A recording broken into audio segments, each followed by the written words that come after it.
நான் முன்னாடியே பேசுறதுக்கு காரணம் வந்து பாம்பேக்கு போகிறேன். அதில் கூட ஒரு பாம்பு இருக்கு பாருங்க. நான் இந்த நிகழ்ச்சிக்கு வருவேனா இல்லையான்றதை வந்து தயாரிப்பாளர்களுக்கு கொஞ்சம் சின்ன டவுட் இருந்தது. நான் வர வழியில் என்னுடைய கார் வந்து பஞ்சர் ஆகி ஒரு ஆட்டோ பிடிச்சி தான் இங்கே வந்து சேர்ந்தேன்.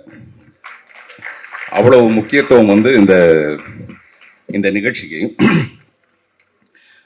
முதல்ல இந்த பாம் படத்தை பற்றி என்ன பேசுறது அப்படின்னு ரொம்ப நேரம் யோசித்தேன். ட்ரைலர் பார்த்த உடனே இது எப்படி பேசுறது, என்ன பேசுனா அது சரியாக இருக்கும், இல்லை என்ன பேசாமல் இருக்கணும், அது எவ்வளோ பூடகமாக பேசுறது அப்படின்னு தெரியல. அதனால் வாயு பகவானை வணங்கிவிட்டு என்னுடைய பேச்சை துவங்குகிறேன். முதல்ல இந்த பாம்னு ஒரு டைட்டில்னோன்னா நான் நினச்சேன் ஏதாவது ஒரு பாம் கலாச்சாரம் சம்மந்தப்பட்டது போல இருக்குது அப்படின்னா. நான் கூட ஹவுஸ்ஃபுல்னு ஒரு படம் பண்ணியிருக்கேன். கோயம்புத்தூர் பாம் பிளாஸ்ட்டை வச்சுக்கிட்டு ஹவுஸ்ஃபுல்னு ஒரு படம் பண்ணி தேசிய விருதெல்லாம் வாங்கியிருக்கேன். அந்த மாதிரியான ஒரு விஷயத்தை எடுத்திருப்பாங்களோ அப்படின்னு சொல்லிட்டு முதல்ல இந்த ட்ரெய்லரை பார்க்கறதுக்கு முன்னாடி இருந்தது.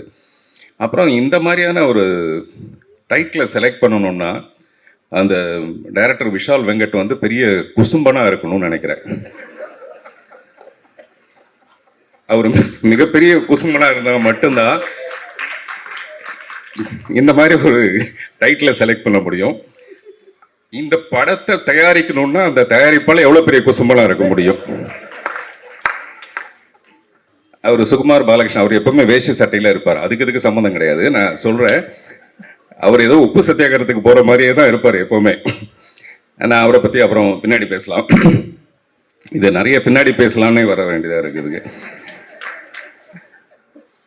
எல்லா டைரக்டரும் இந்த முதல் படம் வந்து மூக்கு மேலே விரல் வைக்கிற மாதிரி அந்த டைரக்டர் பண்ணணுன்ற மாதிரி சொல்லுவாங்க. இந்த டைரக்டர் அந்த மாதிரியே ஒரு டைட்டில் வச்சுருக்காரு. ஆக்சுவலாக நான் ஒரு இங்கிலீஷ் படம் ஹிஸ்ட்ரி ஆஃப் த வேர்ல்டுன்னு ஒரு படம், அந்த படத்தில் கிங் ஆஃப் குசும்பன் ஒருத்தன் இருப்பான். அதை பார்த்தேன் முதல்ல வந்து ஒரு இங்கிலீஷ் படத்தில் குசும்பன் வந்து நான் அதில் தான் பார்த்தேன். அந்த கிங் வந்து எப்போவுமே அப்படி தான் இருப்பார். ஆனால் தமிழ் படத்தில் இப்படி கொண்டு வர முடியுதா? அதே மாதிரி பிங்க் பேந்தர்னு ஒரு படம், அந்த படத்தில் ஸ்டீவ் மார்ட்டின் ஆக்ட் பண்ணியிருப்பார். அவர் என்ன பண்ணுவார்னா ஒரு ரெக்கார்டிங் தேட்டருக்கு, டி இமான் சாரோடைய ரெக்கார்டிங் தேட்டர் மாதிரி ஒரு ரெக்கார்டிங் தேட்டருக்கு போய் ஒரு ரூம் தனியாக இருக்கும். ஆனால் அந்த ரூம் வந்து தனியாக இருக்குன்னு ஒரு நினச்சிக்கிட்டு அந்த ரூம்குள்ளே போயிட்டு ரகசியமாக ஒரு வேலையை செய்வார். செஞ்சால் அது வெளியில் ரெக்கார்டிங் தேட்டர்னே அவருக்கு தெரியாது. 5.1 ஸ்டீரியோவில் வந்து அந்த சத்தம் வெளியில் வந்துடும். இந்த மாதிரி படங்கள் தான் நம்ம பார்த்துருக்கோம். ஆனால் இது தமிழ் படத்தில் பண்ணுற தைரியம் வந்து எப்படி ஒருத்தருக்கு இருக்குன்றதே எனக்கு ரொம்ப ஆச்சரியமாக இருந்தது. சில நேரத்தில் நம்ம வண்டி காரில் வந்துட்டு இருக்கும்போது பார்த்தீங்கன்னா திடீர்னு அந்த மாதிரி ஒரு பாம் பிளாஸ்ட் ஒன்று வந்துடும். அது யார் செஞ்சாங்கன்னு தெரியாது. நம்ம மெதுவாக கண்ணாடி அப்படியே இறக்குவோம். ரொம்ப ஒரு பயங்கரமான ஒரு சூழ்நிலை ஏற்படும். இதெல்லாம் வந்து சினிமாவில் சொல்கிறதுங்கிறது ரொம்ப ரொம்ப கஷ்டமான விஷயம். ஆனால் முழு படம் பார்க்கும்போது தான் நமக்கு தெரியும் இந்த படத்தில் வந்து நிறைய அன்பு தான் டீல் பண்ணியிருக்காங்கன்னு. அவர் சக்தி ஃபிலிம் ஃபேக்ட்ரி ஒரு எனக்கு ரொம்ப நெருங்கிய நண்பர். அவர் எப்பவுமே ஒரு படத்தை செலக்ட் பண்ணணும்னா முதல்ல ஒரு பேக்ரவுண்டு பார்ப்பார். அந்த ப்ரொடியூசருடைய பேக்ரவுண்ட் சரியாக இருக்கா, படத்தை கரெக்டாக ரிலீஸ் பண்ணிட்டு வரா, கண்டென்ட் எப்படி இருக்குது அப்படின்னு பார்ப்பாரு. இந்த கண்டென்ட் வந்து அவ்வளோ பிடிச்சிருக்கு அவருக்கு, இல்லை இந்த கண்டென்ட்டை வந்து ஜீரணிப்பாங்களா. இது வந்து ஜீரணத்துக்கும் அஜீரணத்துக்கும் நடுவில் நடக்கிற ஒரு பிரச்சனை இந்த டைட்டில்ங்கிறது. மிஸ்டர் டி இமான், நான் டீன்ஸில் அவரோட ஒர்க் பண்ணதுக்கு அப்புறமேல மறுபடியும் வேற ஒரு மியூசிக் டைரக்டரோட ஒர்க் பண்ண முடியுமாங்கிறதே எனக்கு ஒரு சந்தேகம் ஆயிடுச்சு. அந்த அளவுக்கு ஒரு டார்லிங் தான் அவர் டி இமான். இங்கே பேசும்போது சொன்னாங்க A centre, B centre, C centre வரைக்கும் அவர் கவர் பண்ணுவார்னு. எனக்கு தெரிஞ்சு அவர் டி சென்டர் வரைக்கும் கவர் பண்ணுவார். அதனால தான் அவர் பேர் டி இமான்னு வச்சாங்க.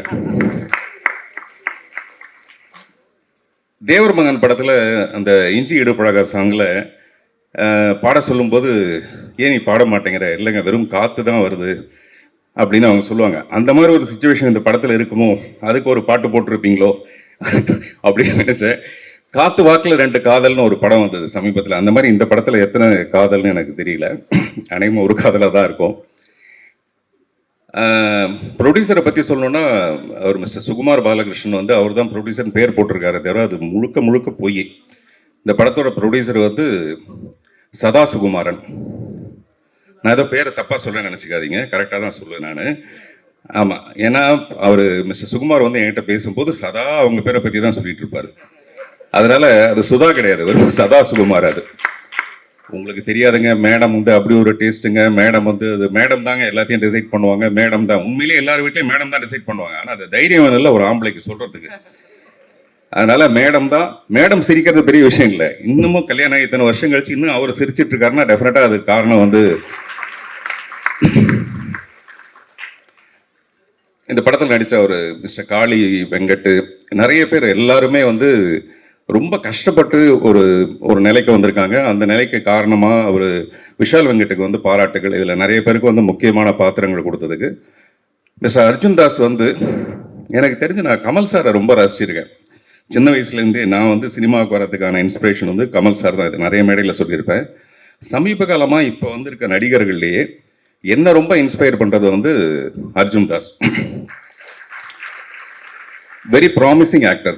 ப்ராமிசிங் ஆக்டர்னா அவர் ரொம்ப சிறப்பான ஒரு நிலைக்கு வருவாருன்றது வேற.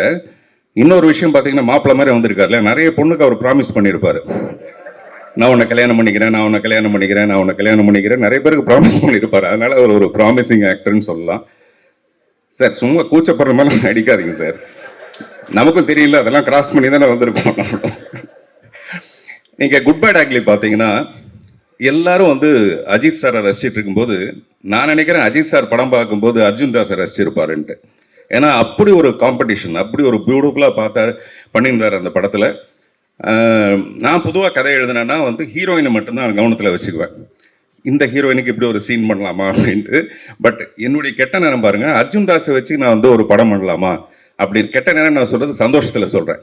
ஹீரோயின் எல்லாம் மறந்துட்டு ஒரு ஹீரோவை சென்டர் பண்ணி, அர்ஜுன் தாஸை சென்டர் பண்ணி ஒரு படம் பண்ணலாமா. நான் அர்ஜுன் தாஸ் கூட நேற்று சொன்னேன்,